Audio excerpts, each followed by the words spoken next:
Entrapment or compression type of neuropathy. Here, let's say that, remember way back when we did median nerve, and we did in great detail. And with the median nerve down by the wrist would be the most common location. And what you're seeing here is exactly that. And here, you have your carpal tunnel, and let's say that you have a patient that works with the hands a lot, maybe gaming, joystick, whatever, okay? And so therefore, they may then cause inflammation of this region and therefore cause compression of or entrapment of your nerves. Ulnar nerve at the elbow, radial nerve in the spiral groove, peroneal nerve at the fibular head, and lateral cutaneous nerve of the thigh. All extremely important. Remember, when we talked about the femoral nerve in great detail, I talked about something called neuralgia parasitica. These are entrapment issues and very, very, well, I'm going to say very, very common, but could be a common presentation based on the occupation and the habits of your patients. Under peripheral neuropathy, acute, generally, here you go. There's a list of AIDP, porphyrias, diphtheria, polio, toxins, your acute type of issues. Subacute, deficiency states, maybe toxins, uremia, diabetes, sarcoidosis, paraneoplastic. Just keep things in perspective. The chronic with CIDP, chronic inflammatory demyelinating polyneuropathy, diabetes, maybe once again renal failure. And then finally relapsing, more or less kind of behaves like your multiple sclerosis, but this would be chronic. Where are we? In the peripheral, right? It's a peripheral neuropathy. And we know that multiple sclerosis only affects the central, all right, the things that you want to be very clear about organization. Our topic for quite some time now has been peripheral neuropathy. And really, what we're going to do as we move forward here, just to make sure we summarize and organize our thoughts, is make sure that you know how to approach your, or have a proper clinical approach to such neuropathies. This is actually quite beautiful.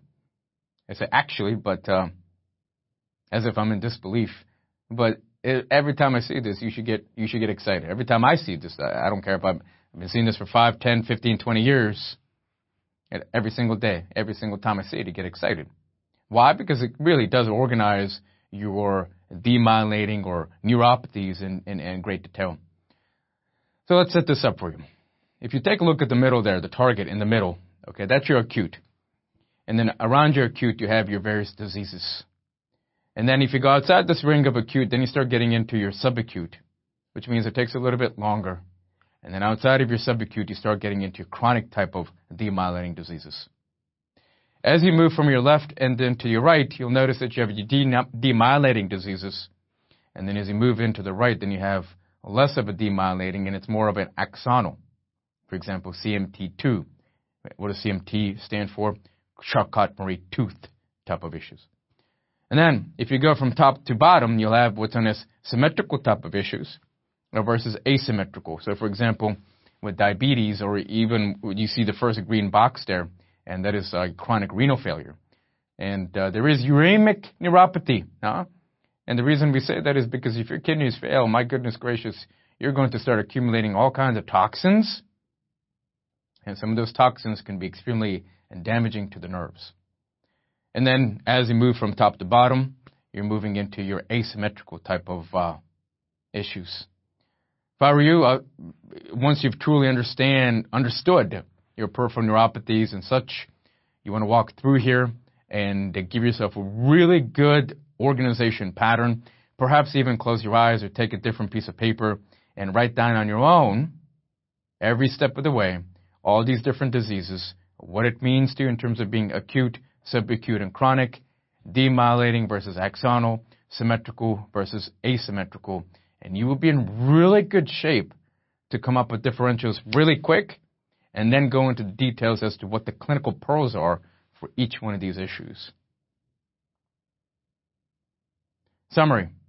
Risk factors, got a bunch. Preventive medicine, glycemic control if we talk about diabetes. Signs and symptoms, numbness and weakness. Differential diagnosis, everything that we saw in terms of differentials. Diagnostic, your nerve conduction tests, and your management, well, etiology specific.